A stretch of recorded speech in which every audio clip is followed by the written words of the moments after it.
Hello and welcome to a special report from the Government Information Service. We are at the Harbour Club Resort in Rodney Bay, where a meeting convened by the Prime Minister of St. Lucia, Honorable Alan Chasney, and members of the Cabinet was held with members of the private sector as well as trade unions. That meeting very critical as the country faces the impact of COVID-19. I'm now joined by the Minister for Commerce, Investment, Consumer Affairs, Honorable Bradley Felix. Mr. Minister, we heard a lot during today's meeting that included concerns and suggestions from the private sector as well as some other representative groups, including trade unions, as to the way forward as we have now recorded two imported cases of COVID-19. First on the list, what everyone is anticipating, and certainly the public of St. Lucia, is a question as to whether we will be seeing a sort of lockdown of sorts, a partial shutdown, although we've been cautioned against the use of the word shutdown because it connotes certain suggestions in people's minds. But where is the sort of leaning of the government at this time? Well, yes, Lisa, as you rightly indicated, lots of concerns being expressed here today. You would have heard that we have began the whole precautionary measures by an early school closure. So school will be out tomorrow for 2 weeks, until the Easter weekend, and then after that a decision will be made as to the way forward. Lots of questions as with regards to whether we should consider various restrictions at our borders. Also, you'll have heard that we did extend the travel bans to some other European countries, and there currently is discussion as to how we deal with Martinique. Martinique is peculiar because while Martinique comes under the France rule, Martinique is also part of us within the OECS. So there are certain legalities that we have to ensure that we have properly covered. But the concerns are real. The government will is taking it extremely serious. In fact, tomorrow we have the NEMAC meeting, which would expand further into additional action to be taken by government. And obviously the Prime Minister has indicated he's going to have a national address tomorrow evening.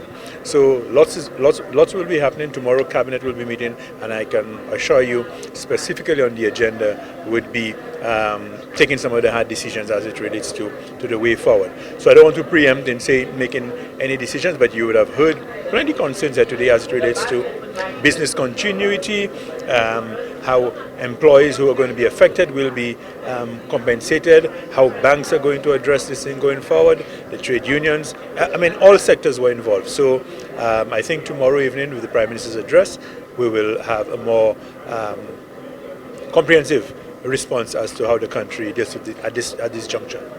And finally, Mr. Minister, the idea of supply chain, that's very, very important, because while people are calling for the closure of the ports, it's twofold. Because not only do we have the sort of travel for tourists, the visitors, people returning home, but we also have the ports where we have our goods coming in. So that makes it very difficult. While we have announced that cruise ships will not be allowed to both come Monday morning, but certainly for keeping that supply chain open, it is important that this function continues. Yes. Yeah, as you rightly said, the whole issue of the cruise lines is one matter. Shutting down commerce with our whole distributed trade is another matter completely. And this would be, a matter of last resort.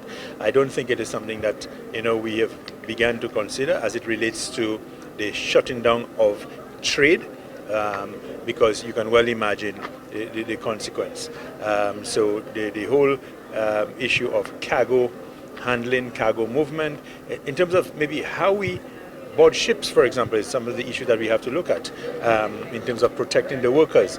But to at this point to indicate that government is looking at shutting down the whole trading component is not something that we we are currently discussing. I agreed, and you have heard the whole issue of the cruise sector, the various pleasure boats, and this is something we can make a decision on. But the whole issue of the trade component is not one that I think that we should take very lightly. And certainly the Chamber of Commerce, through its representative, the Executive Director, Brian Louisi, said so, that it is important for the business community to be able to have that supply chain, because with the sort of panic buying that we've seen right now, shelves are running out, the warehouses are running out, so we need to be able to replenish that stock so as not to leave the Saint-Lucian population high and dry, as we say in our local parlance. But there will be the criticism, Minister, that perhaps the government is placing the almighty dollar over lives, because we've seen that posted all over social media.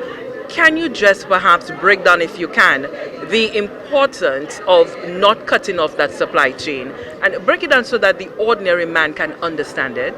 But Lisa, I mean, when we speak of lives and saving lives, the whole issue of trade is about it, because you're talking about pharmaceuticals coming into the country, supplies that are needed for the basic survival of humanity to continue. So these are things that, I mean, we must consider.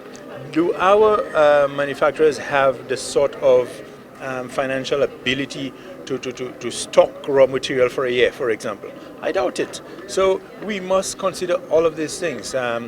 One of the things that I continue to indicate, which is, I believe, a positive as coming out of all of that, is, as a people, we should now appreciate our local enterprise, our local manufacturers, our local agro producers, okay? Because at the end of the day, it's all about going back to basics, looking at what we have, how we can self-survive, which is very important in this time. So I know you want me to say a lot more, Lisa. I don't want to say anything before the Prime Minister makes his statement. So I'd want to err on the side of caution. Absolutely. Thank you very much. We've been speaking there with the Minister with Responsibility for Commerce, Honorable Bradley Felix. I'm now joined by the Minister for Tourism, Information Broadcasting, Creative Industries and Culture, the Honorable Dominic Fede. In today's meeting, we heard a lot coming out of the tourism stakeholders. Mr. Minister, the stakeholders are concerned about the economic fallout, they're concerned about the contagion as well, and then you have the workers and the wider public concerned merely about what's happening in terms of infection, the contagion. For you as the Minister, I'm sure there's a balancing act that needs to be done. How are you taking the concerns that you heard today, and how would that factor into the sort of final decision you and the rest of the government would have to make?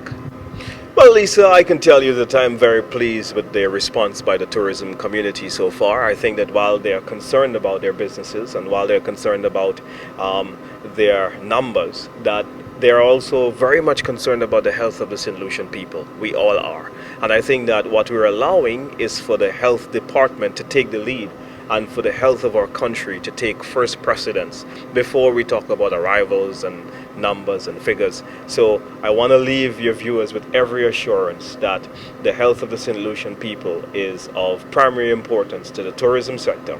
In fact, there's a strong correlation between the health of our country and the economy and the capacity of the industry being able to return to its glory days. It's going to be very difficult to recover.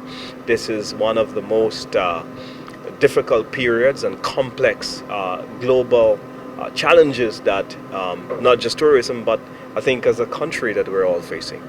And speaking to the complexity of the situation, some people believe that we really ought to just ban all flights, suspend all flights, but it's not as easily done as being said, is it? Well, you have to take a number of things into consideration.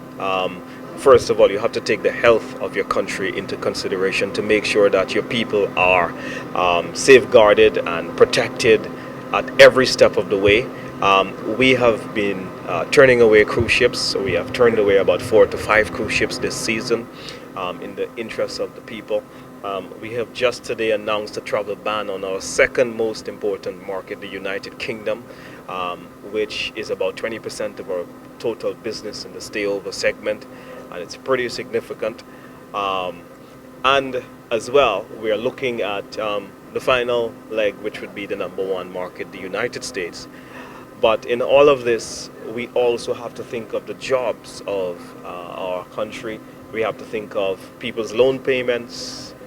We have to think of the economic fallout. So it's a catch-22 situation, and it's a very, very difficult act to balance.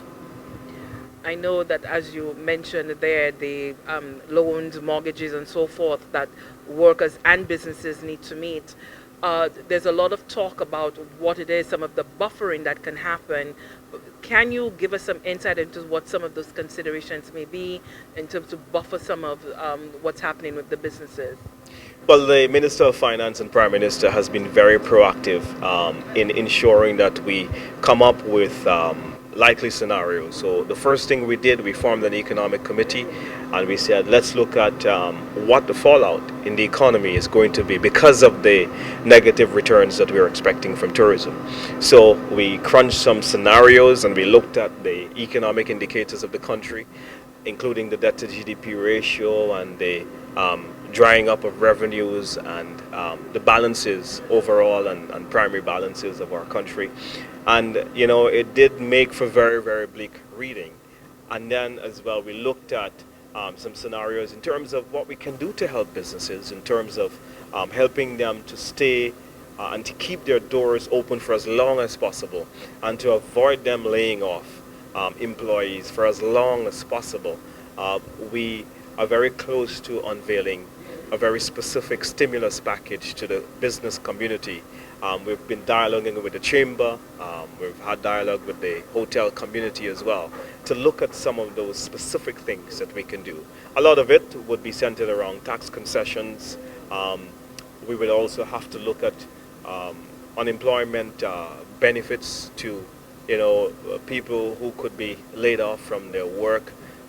So there are a number of likelihoods, and there are a number of issues that we need to deal with in a very specific way. What I can promise you is that this will be happen very swiftly and expeditiously. And of course, we'll be hearing a lot more on that from the NEMAC meeting that's scheduled to take place Monday morning, and as well as the Prime Minister's address to the nation, which is scheduled for Monday evening.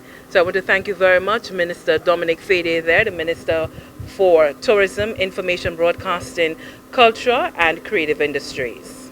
And just to reiterate for you some of the information that we alluded to earlier regarding the travel restrictions. Earlier today, you would have heard that the Ministry of Health and the government acting on that advised by the Ministry of Health. The travel restrictions, initially we had mainland China, Hong Kong, the Republic of Korea, Japan, Italy and Singapore. We have now included Spain, mainland France, Germany and Iran, and the UK effective March 17, 2020.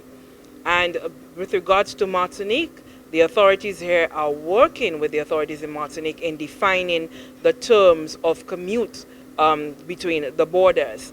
Now, persons who travel from the US, the United States, our largest source market for tourism, those who are traveling within the last 14 days who develop respiratory signs and symptoms will be isolated and tested. Now, any national returning from the identified countries will be quarantined for 14 days.